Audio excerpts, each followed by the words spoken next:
கோவை மாவட்டம் பீளமேடு பகுதியில் கை கால்கள் வெட்டப்பட்ட நிலையில் குழந்தையின் உடல் வீசி செல்லப்பட்டிருக்கக்கூடியதை அண்மை செய்திகளாக நாம் பார்த்து வருகிறோம்.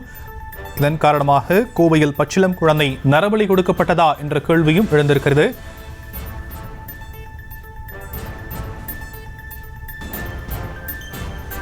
கோவை மாவட்டம் பீளமேடு பகுதியில் கை கால்கள் வெட்டப்பட்ட நிலையில் குழந்தையின் உடல் வீசி செல்லப்பட்டிருக்கக்கூடிய நிலையில் கோவையில் பச்சிளம் குழந்தை நரபலி கொடுக்கப்பட்டதா என்ற கேள்வி எழுந்திருக்கிறது. அது குறித்த அண்மை செய்தியை நாம் பார்த்து வருகிறோம். விவரங்களை செய்தியாளர் கதிர்வேல் வழங்க நாம் கேட்கலாம். கதிர்வேல், மேலும் விவரம்.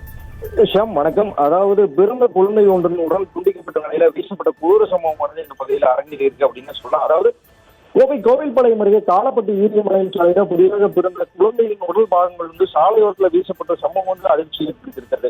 இந்த தகவலின் பேரில் கோவில்பாளையம் போலீசார் விரைந்து சென்று பார்த்தபோது பிறந்த சில மணி நேரமே ஆன குழந்தையின் கால்கள் நாய்களால் கடித்து துண்டிக்கப்பட்ட நிலையில கிடந்திருக்கிறது. அது மட்டும் இல்லாம சில தகவலின்படி கை கால்களும் வெட்டப்பட்டிருக்கலாம் அப்படின்னு தெரியுது. குழந்தையினோட உடல் பாகங்கள் கைப்பற்றிய போலீசார் பிரேத பரிசோதனைக்காக கோவை அரசு மருத்துவமனைக்கு அனுப்பி வச்சிருக்காங்க. மேலும் பிரேத பரிசோதனைக்கு பிறகு குழந்தையினோட பாலினம் குறித்த தகவல் தெரிய வரும் அப்படின்னு சொல்லியிருக்காங்க.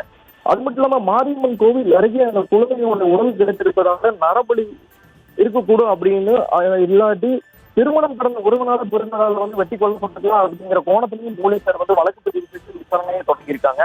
அது மட்டும் இல்லாம குழந்தையுடைய பெற்றோரை கண்டுபிடிக்கக்கூடிய நடவடிக்கையிலையும் போலீசார் ஈடுபட்டு இருக்காங்க. அது மட்டும் இல்லாம குழந்தையினுடைய உடல் பாகங்கள் கிடந்த இடத்துல சுற்றி இருக்கக்கூடிய சிசிடிவி காட்சிகளை ஆய்வு செய்துட்டு வராங்க. பட்ட பகல்ல சாலையோரம் குழந்தையினோட உடல் பாகங்கள் வெட்டப்பட்டு கிடந்த சம்பவம் இந்த பகுதியில ஒரு அதிர்ச்சியை ஏற்படுத்தியிருக்கு அப்படின்னு சொல்லலாம்.